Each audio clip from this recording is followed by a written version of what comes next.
এক সাহাবী বলল, নবী আমার ছেলে মিষ্টি খায়, বেশি মিষ্টি খায়, এত মিষ্টি কিনে দেওয়ার টাকা আমার নাই, আপনি ছেলের নসিহত করেন।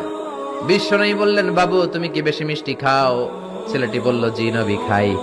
বিশ্বনবী বললেন, যাও আগামী সপ্তাহে তোমার বাবাকে নিয়ে আবার আমার কাছে এসো।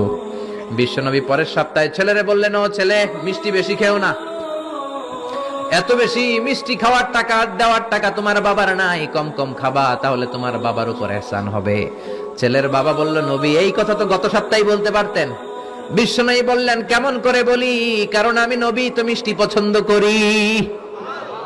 এক সপ্তাহের ব্যবধানে নিজের অভ্যাসটাকে পাল্টালাম, মিষ্টি কম কম খাওয়া শুরু করলাম, আগে নিজে আমল করলাম, তারপরে তোমার ছেলেরে বললাম।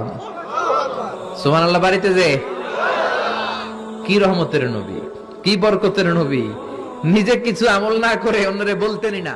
সুবহানাল্লাহ।